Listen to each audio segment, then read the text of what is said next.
signifie ceux qui l'appellent. J'y sais plus rien. Si ton bonheur ça viendra, prends courage. La prophétie s'accomplira certainement. Foyere Willy, Ibiere Chicha, toi ou t'es malo. Chers amis téléspectateurs de 20 News TV, bonjour. Nous sommes ici à Malabo, dans la capitale de la Guinée équatoriale. Ce pays qui va abriter la 30e édition de la Coupe d'Afrique des Nations. Nous sommes sur le stade qui va abriter le groupe D, c'est-à-dire la Côte d'Ivoire, le Mali, la Guinée et le Cameroun. Voilà, voici ce stade. Il est pratiquement, enfin, il sera prêt dans, comme nous l'a dit le président de la fédération de football. Dans quelques jours, en tout cas, le stade sera prêt. Les travaux sont en train d'être finis. Je pense que la Guinée, elle est prête. Je pense qu'elle peut faire des bons résultats. Je pense qu'elle peut donner des bons résultats. Bon, de toute façon, on verra. Je sais que ça va être très difficile. Parce que quand même, c'est ça la loi du football. Hein, on ne sait jamais qui va être le meilleur. Hein. Il faut laisser les choses se faire dans le terrain. Que le meilleur gagne. Donc voilà. Pour nous, hein, il faut que ça se passe bien. Ça doit être une fête pour toute l'Afrique. Tout le monde va se sentir content de participer.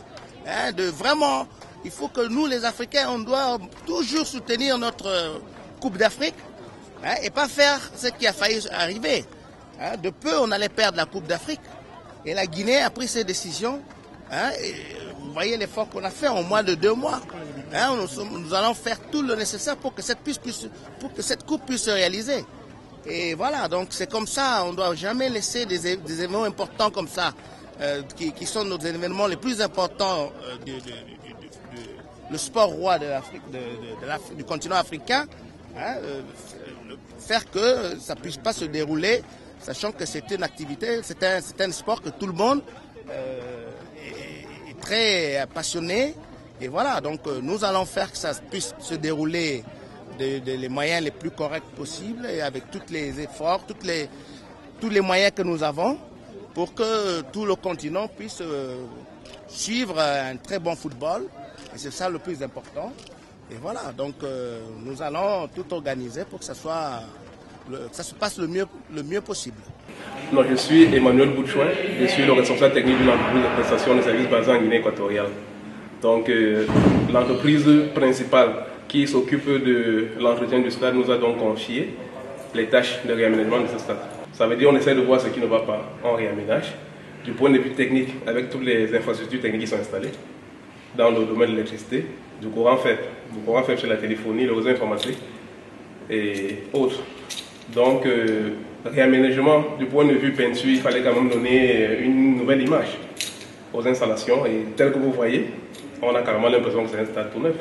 Il est tout neuf parce qu'il n'a pas encore 10 ans d'âge, mais pour l'instant, on essaie de l'aménager encore davantage pour que tout soit prêt avant le 10 janvier.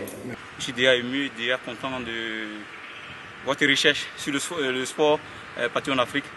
Mais compte tenu de la Coupe d'Afrique, pour l'instant, je n'ai pas grand-chose à dire.